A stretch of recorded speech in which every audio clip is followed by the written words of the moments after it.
안녕하세요. 여기도 김 과장입니다. 일진 하이솔루스 수익 실현 잘 하셨을까요? 따상 갔다 보니까 그래도 쏠쏠한 수익 챙기셨을 거라고 생각합니다. YM택 결과도 나왔죠. 경쟁률이 3000대 1 가까이 나오면서 균등 한 주도 받기 힘들 정도입니다. 하지만 이번 종목은 조금 달라요. 청약하시는 분 누구나 한 주는 받아갈 수 있을 만한 종목을 가져왔습니다. 9월 첫 대규모 상장 현대중공업입니다. 구독과 좋아요 많이 눌러주셔야 김 과장이 더 좋은 자료 드릴 수 있습니다. 이번 영상 하나로 현대중공업 분석 제대로 끝내보겠습니다. 청약은 이제 다들 익숙하시죠? 내용 정리 간단하게 한 다음에 사업 내용과 시황 알아보도록 하겠습니다. 밸류가 중요한 종목이다 보니까 유사기업과 비교를 한번 해볼 거고요. 잘 알려지지 않은 위험까지 같이 보겠습니다. 주관사는 총 8개입니다. 미래에셋 대표의 한국투자 공동인데 배정 수량이 증권사별로 다르지만 최근 공모주 시장에서 봤을 때 하나금융투자, 삼성, DB, 신영증권 정도가 유리할 것으로 보여지고 있습니다. 영상 보시고 거꾸로 이 증권사만 넣어주시는 분들 꼭 계시더라고요. 청약의 경쟁률은 꼭 보셔야 합니다. 청약일은 7일 화요일과 8일 수요일로 잡혀 있습니다. 상장일이 아직 정해지지는 않았는데 3주차로 예상을 하고 있고요. 상장 방법은 100% 신주 모집으로 진행됩니다.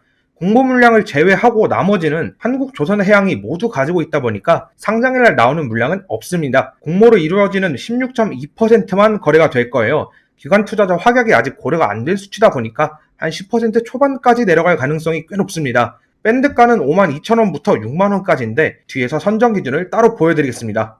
그룹 구조 간단하게 보실게요. 현대중공업 지주사가 맨 위에 있고요. 한국조선해양에서 물적 분할한 다음에 현대중공업이라는 회사가 만들어졌습니다.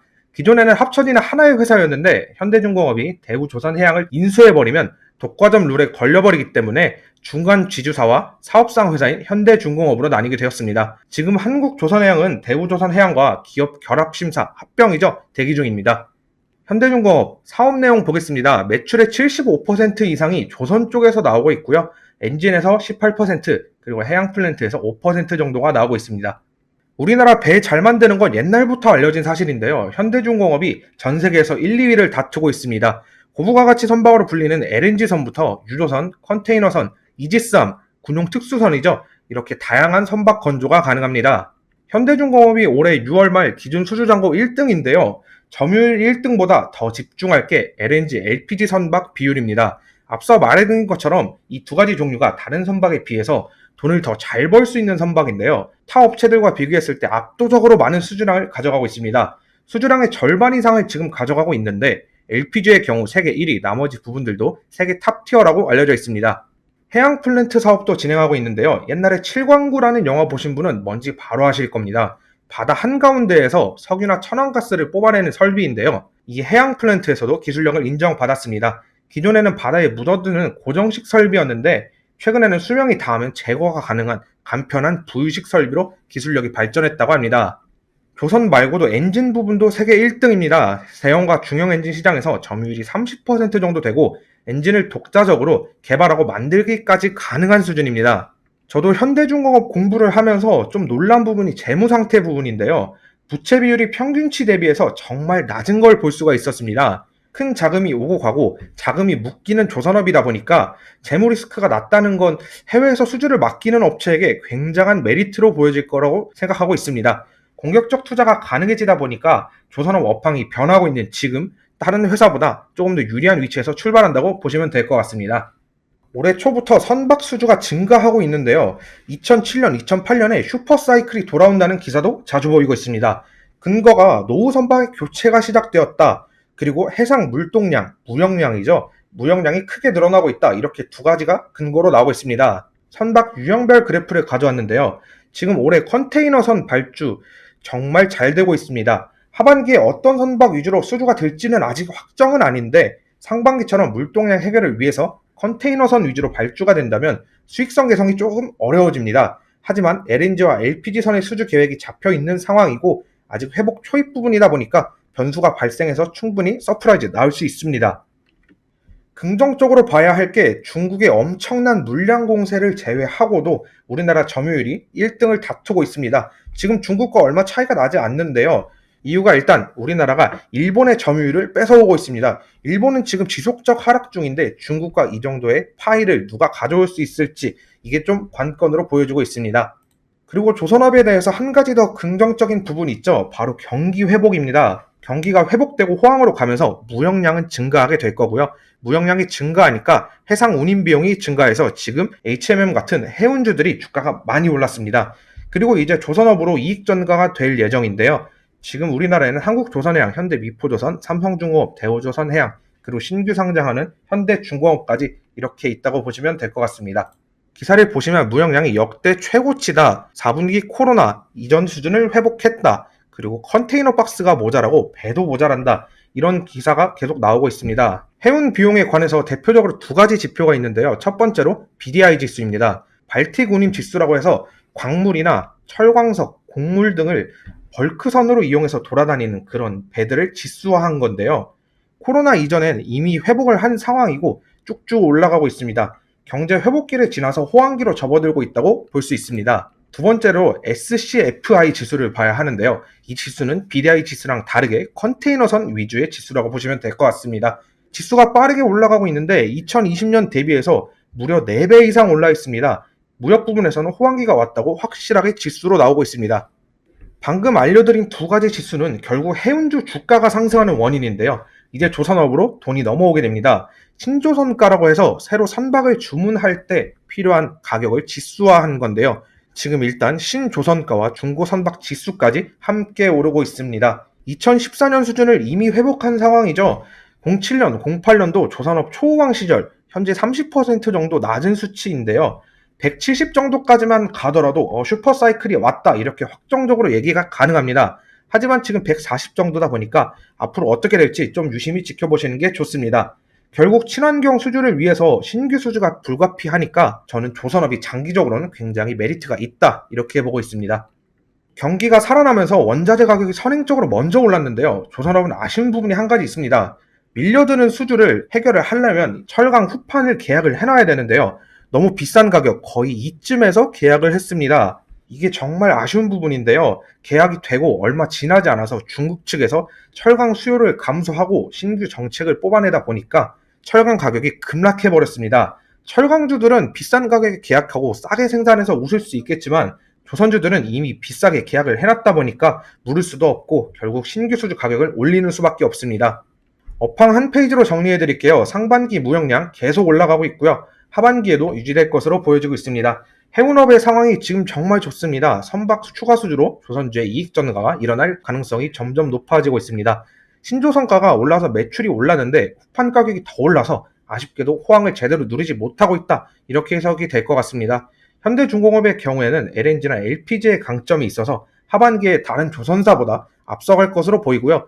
2023년부터 큰 매출이 발생을 하고 2026년 슈퍼사이클이 올 가능성이 높다 이렇게 보고 있습니다. 그리고 코로나 쇼크가 아직 없어진 건 아니죠. 확률이 낮지만 있으니까 경제 회복력을 보시는 것도 도움이 될 것 같습니다. 그래서 결국 현대중공업이 투자하기 좋은 거냐 안 좋은 거냐 이게 중요한데 조금 애매하시죠? 여기서부터 제대로 짚어드리겠습니다. 첫 번째로 현대중공업 신형 선박 수주 이미 진행 중입니다. 무려 8척인데요. 2조 정도 수주했다고 보시면 될 것 같아요. 금액이 중요한 게 아니라 이 배가 무려 메탄올 선박입니다. 친환경 선박이기 때문에 가격도 비싸고 마진율이 컨테이너선보다 높다고 알려져 있는데요. 탄소 배출세를 해운회사가 감당해야 되기 때문에 결국 친환경 선박 구매할 수밖에 없습니다. 현대중공업이 다른 조선주보다 앞서가는 첫 번째 이유고요. 두 번째로 이산화탄소 포집 기술입니다. 이산화탄소 포집, 이산화탄소를 잡아가지고 땅속에 묻어버린다는 건데요. 이런 기술이 탄소 배출권을 추가로 팔 수 있게 될 예정이다 보니까 새로운 매출처로 나올 수 있다고 예상 중입니다.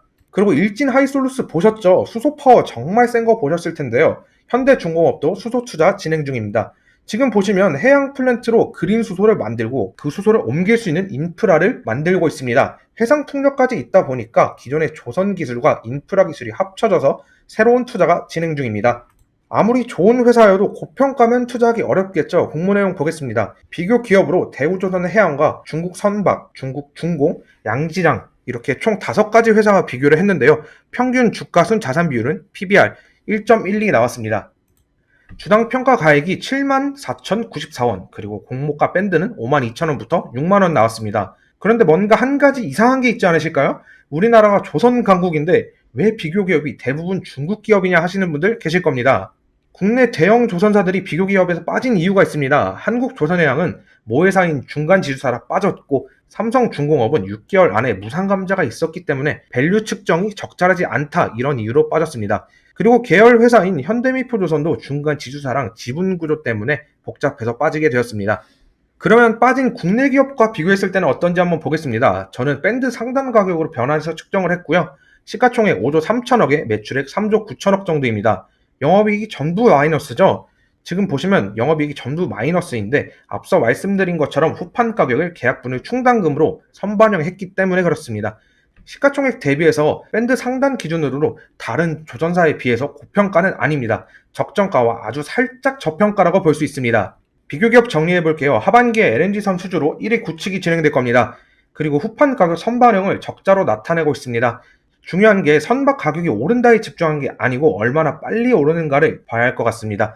천천히 수주가 지속적으로 나오지 않을 가능성도 있어서 올라가는 속도랑 주가의 연관성이 얼마나 되는지도 한 번 더 봐야 하고요. 친환경 선박에도 더 많은 투자가 필요하다고 보고 있습니다. 이번 공모자금으로 연구개발이 진행될 거다 보니까 다른 회사보다 좀 더 빠르게 앞서 나갈 수 있지 않을까, 이렇게 보고 있습니다. 한 가지 안 좋은 소식이 있습니다. 소송 리스크가 있는데요. 무려 42건의 소송이 진행 중이고, 공시 기준으로 약 2,400억 정도의 소송가액이 잡혀 있습니다. 뉴스 기사에는 4,200억 정도라고 나와 있는데, 일단 공신력 있는 2,400억으로 공시 결과 보고 계시면 좋을 것 같습니다. 만약에 저 소송을 모두 지게 됐을 경우에 어떻게 될까요? 공모가 산정 방식에서 합의금을 자본금에서 모두 배상했다고 가정을 하고 주가를 재산정해 봤습니다. 보수적으로 측정했고요. PBR은 1.12 그대로 측정을 해보겠습니다. 기존 자본금에서 배상금만 빼주면 되는데요. 그렇게 될 경우에 주당 평가 가액이 74,094원에서 무려 79,998원까지 떨어지게 됩니다. 할인율이 29.8%였는데 26.8% 정도로 한 3-4% 정도 떨어지게 되고요. 하지만 그래도 공모가는 고평가는 아니다, 이렇게 보시면 될 것 같습니다. 시장 분위기는 반반 갈리고 있는데요. 조선업 1등이다 청약하시는 분 반반, 그리고 제조업은 성장성이 떨어진다, 이렇게 하시는 분도 계십니다. 기관 투자자들은 그래도 긍정적으로 보는 곳이 많습니다. 수소와 신형선박으로 성장 여력이 남아있다, 이렇게 보는 기관이 좀 대다수였고요. 일부는 수익은 나겠지만 크지는 않을 것 같다, 이렇게 보고 있습니다. 저는 일단 조선업 좋은 건 인정하겠습니다. 하지만 뉴스 기사처럼 슈퍼사이클로 진입했다, 이렇게 말할 수 있는 수치는 아니라고 봅니다. 안 좋은 점이 후판 가격 비싸게 계약한 거랑 소송 리스크가 있는데, 소송 리스크는 큰 편은 아니고 그래도 소식에 민감해지시는 게 좋을 것 같습니다. 저는 청약하는 건 괜찮다고 봅니다. 일진 하이솔루스처럼 막 높은 수익률을 기대하시기엔 어렵고요. 하지만 균등 참여 별 4개, 비례 참여 별 4개 들으면서 청약 신청하기에는 충분히 매력적이다, 이렇게 생각을 하고 있습니다. 공모 규모가 크기 때문에 계획보다 많은 물량이 신청해서 받을 수도 있으시니까 한 번 더 경쟁률 체크하시는 게 좋겠습니다. 이번 영상은 조금 더 깊게 들어가 봤는데요. 어떠셨는지 모르겠습니다. 저는 앞으로도 공모주에 도움되는 정보 많이 찾아서 올 테니까 구독과 좋아요 꼭 눌러주시고요. 그러면 다음 시간에 뵙겠습니다. 감사합니다. 김과장이었습니다.